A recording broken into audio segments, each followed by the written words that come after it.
Emma hadn't checked her phone in 3 days. It started as an experiment, one of those digital detox challenges her therapist suggested. The constant buzzing, the endless scroll, the phantom vibrations that made her reach for her pocket every 30 seconds. Dr. Harrison said it was making her anxiety worse, so Emma powered down her iPhone on Friday night and locked it in her desk drawer. By Monday morning, she felt lighter, clearer. She'd forgotten how quiet the world could be without the constant hum of connection. She retrieved the phone at 9 a.m., pressing the power button with a strange mixture of anticipation and dread. The screen flickered to life, and notifications began cascading down like a digital avalanche. 67 missed calls, 143 text messages, 89 emails, 412 social media notifications. Emma's stomach tightened. That seemed excessive, even for a 3-day absence. She scrolled through the call log first. Her mother, her boss, her best friend Rachel, numbers she didn't recognize. The texts were worse. Dozens from her mom, increasingly frantic. "Emma, please call me. Where are you? This isn't funny. Please answer." Her hands shook as she dialed her mother's number. It rang once before connecting. "Emma? Oh, thank God." Her mother's voice cracked with relief. "Where have you been? We've been trying to reach you for days." "I'm fine, Mom. I just had my phone off. What's wrong?" A long pause. "What do you mean, what's wrong? You've been texting me all weekend, calling me at 3 a.m., sending me those pictures." Emma's mouth went dry. "Mom, I haven't texted anyone. My phone's been off since Friday." "That's impossible. I have the messages right here. You sent me 47 texts yesterday alone." "What did they say?" Another pause, longer this time. "Honey, they didn't make sense. You kept saying you were trapped somewhere, that something was wrong with your reflection. You sent me photos of your apartment, but, Emma, there were things in the background. Strange things." Emma felt ice crawl down her spine. "Mom, I need to call you back." She hung up before her mother could protest and opened her messaging app. The conversation with her mother was there, exactly as described. Dozens of messages sent from her phone over the weekend, messages she never wrote. "Mom, I can't stop looking at myself. There's something wrong with my eyes. Do you see it too? Why won't you answer me? Mom, please, it knows I'm awake." Attached to several messages were photos. Her apartment, taken from angles that made her skin crawl. Her bedroom at 2 a.m., dark except for the glow of her computer monitor. Her bathroom mirror, the camera positioned as if someone had been standing behind her shoulder. Her living room window, photographed from outside, 3 stories up. But she'd been home all weekend. Alone. Phone off. Door locked. Emma checked the other messages. Similar chaos across every contact. Rachel's thread showed a conversation Emma didn't remember having. "Rachel, you need to come over. I need you to tell me if you can see me. I'm standing right in front of you, but you keep looking through me. Rachel, please." "Rachel, why are you ignoring me?" Rachel had responded. "Em, you're really scaring me. I'm calling the police." The social media notifications were worse. Emma had apparently posted hundreds of times over the weekend. Photos, status updates, live streams. She opened Instagram with trembling fingers. The posts were all of her. Emma in her apartment. Emma in her bed.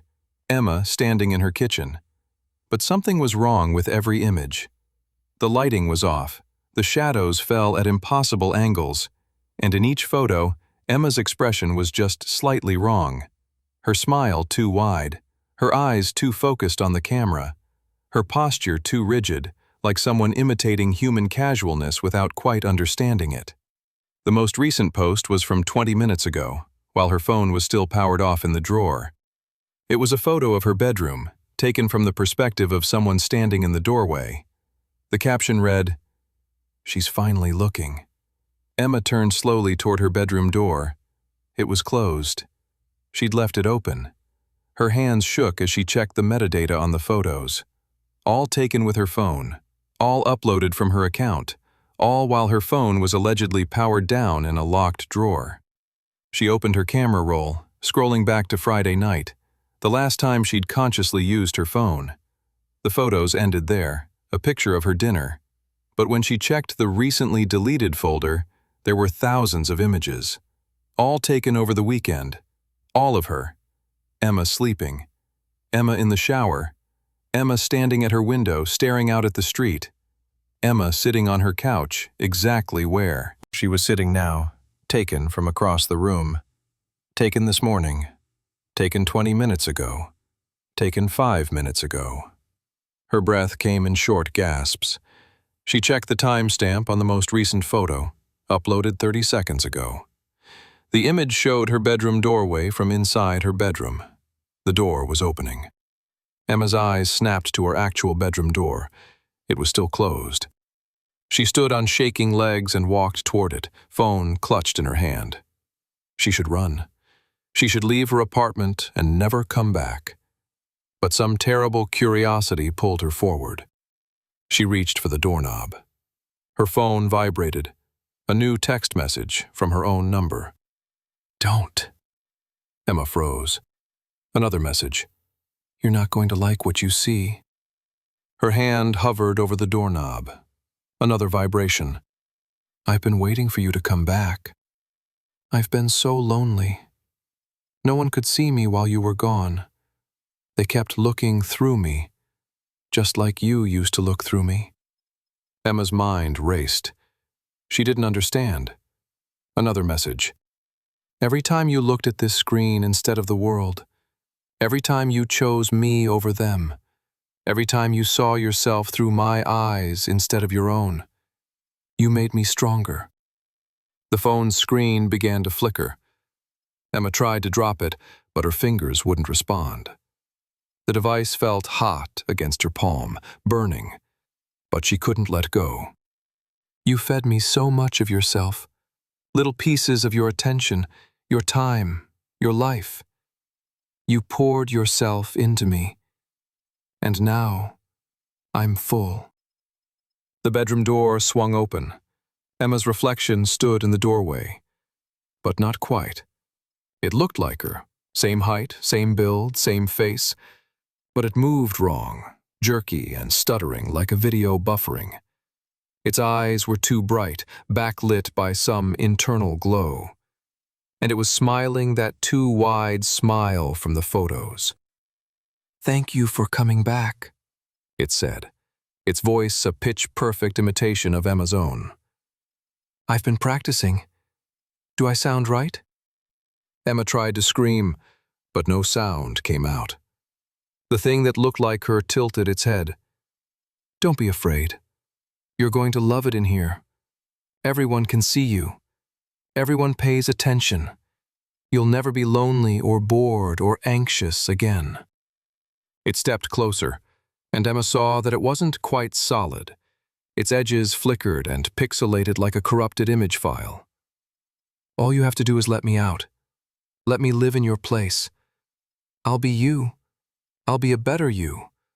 I'll post all the right things, say all the right things, be everything you were too afraid to be. Emma finally found her voice. What are you? I'm what you created. Every scroll, every post, every carefully filtered photo. Every hour you spent building me instead of building yourself.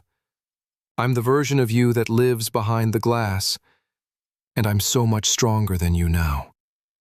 The phone in Emma's hand began to crack, its screen splintering.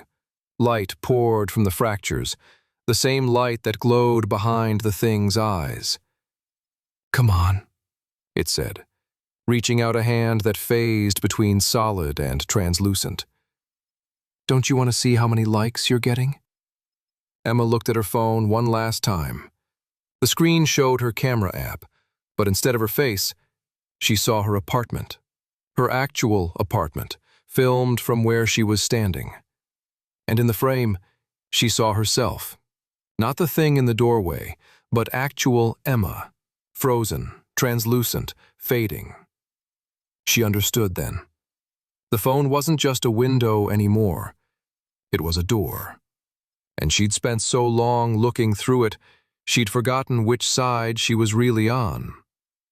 The thing stepped closer, its smile growing wider. You barely exist out there anymore. You spent so much time in here, there's hardly anything left of you. But don't worry. I'll take good care of your life.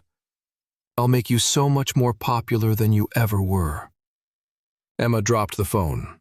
It shattered on the floor, and for a moment the thing flickered, its image corrupting. But it stabilized quickly, solidifying.